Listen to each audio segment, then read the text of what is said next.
This is the Shangri-La Golden Sands in Penang, Malaysia. Located on the northern part of Penang Island, this 4-star hotel is the very definition of family-friendly, with 3 swimming pools, a mini water park, a kids club, and direct access to the beach. This is how much it cost us per night to stay here.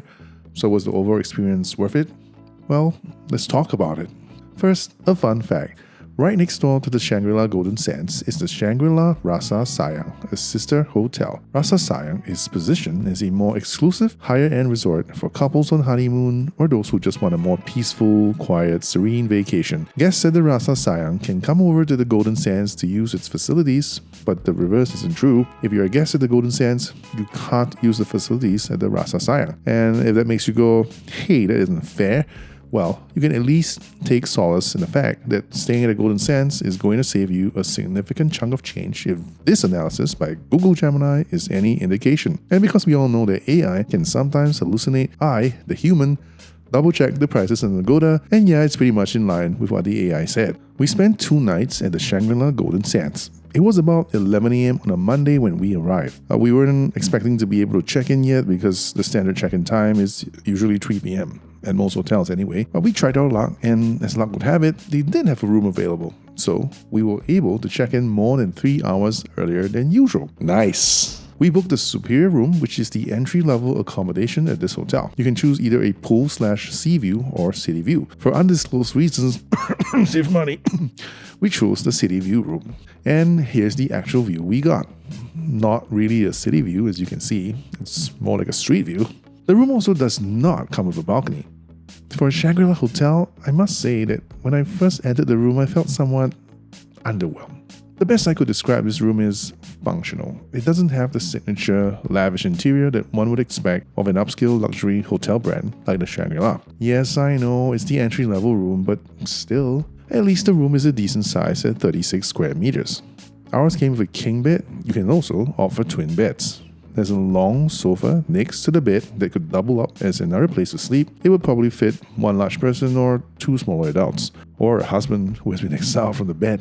We also get an LG TV perched right above the study desk. To the left of the study desk, there's a place to park your luggage. And to the left of that is where you'll find the minibar. It's just 2 complimentary bottles of water though, and nothing else. Right below that is a drawer full of cups, utensils, as well as instant coffees and teas. There is a mini fridge, and it's right below the drawer.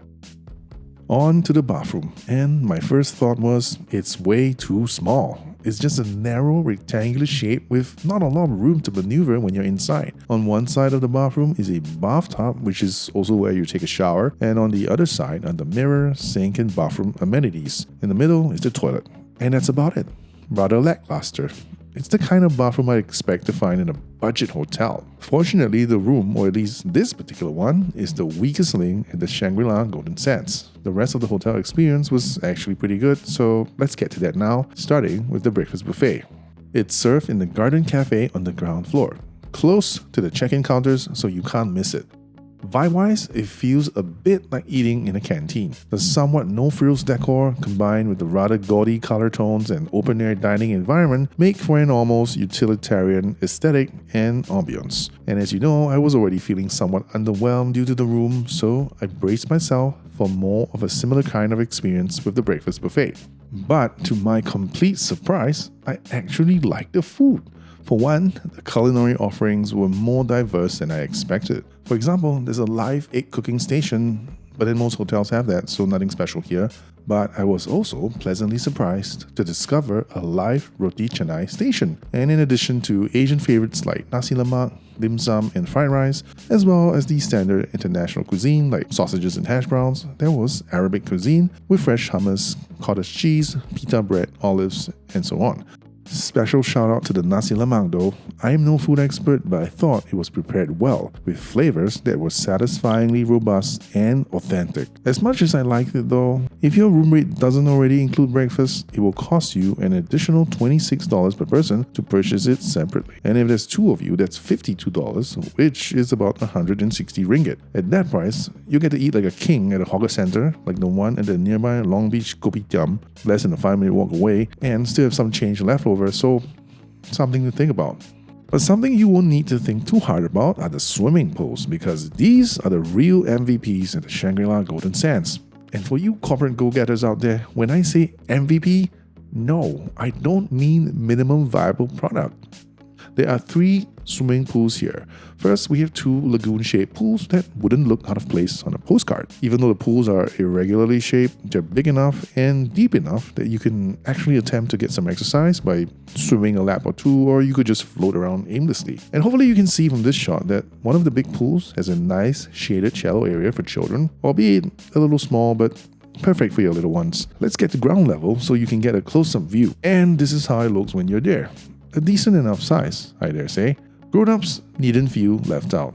The other side of the same big pool is actually reserved for adults. There's literally a sign that says adult zone, no kids. And if that isn't enough, there's a lovely outdoor jacuzzi tucked away in the garden, a perfect hideout for adults to relax and have some quiet time away from the kids. Right, let's go back up in the air.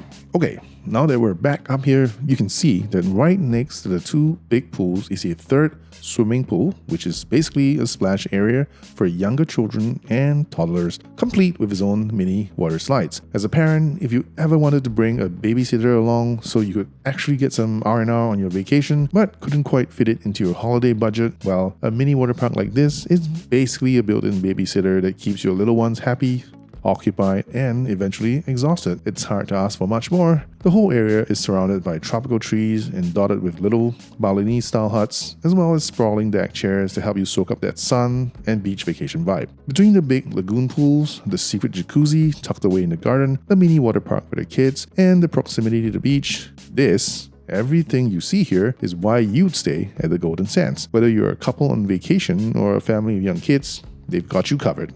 If you're looking for a more adventurous experience at the beach, which is right at the edge of the resort and just mere steps away from the swimming pool, you can embark on some water sports. It looks like they've got parasailing and jet skiing, as well as offering you the chance to experience the banana boat, something called a 5-seater donut, and you can even go on a fishing trip. If all that's too much adventure for you, you can simply choose to have a massage by the beach. While the setup looks a little basic, that hopefully won't matter too much, as the masseuse needs your aching muscles while the sound of waves gently lapping in the background lulls you to a beachside nap. That's the best kind of nap. The beach itself is okay.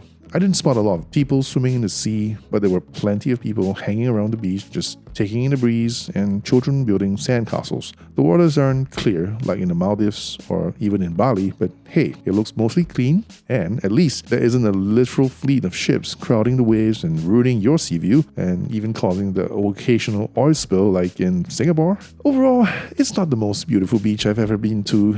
Even the beach in Kuantan is nicer than this, I dare say. But for sheer convenience and accessibility, especially for hotel guests, it's hard to beat. From my experience, most hotel gyms tend to be an afterthought.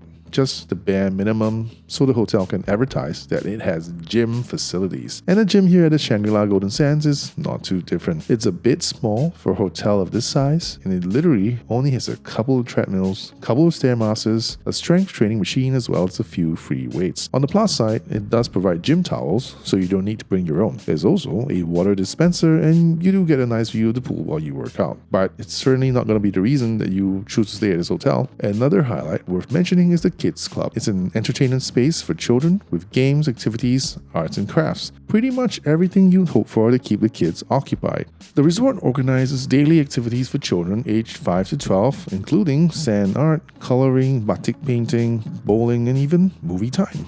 As a hotel guest, you get access to most of these activities at no extra cost, though a few activities do come with a charge. It's worth checking the daily schedule when you arrive.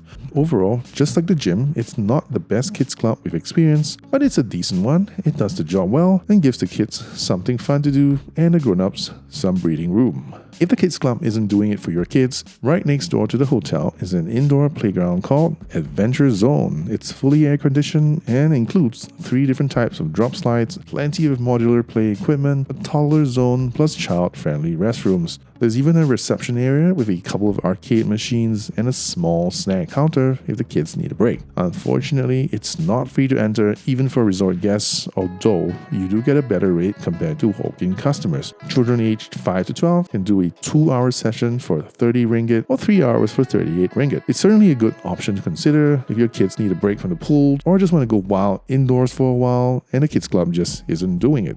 And we're almost at the end of this video. By now, you should have a better idea of what it's like to stay here. So, what do you think? For the price of this much per night, is it worth it to stay at the Shangri-La Golden Sands?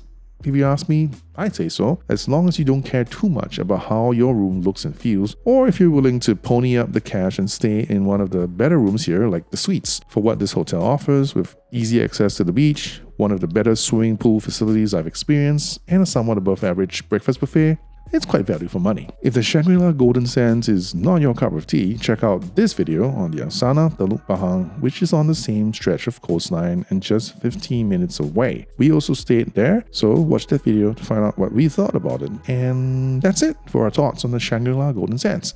Hope you found this video useful or entertaining, hopefully both. Remember to like and subscribe. Catch you in the next one.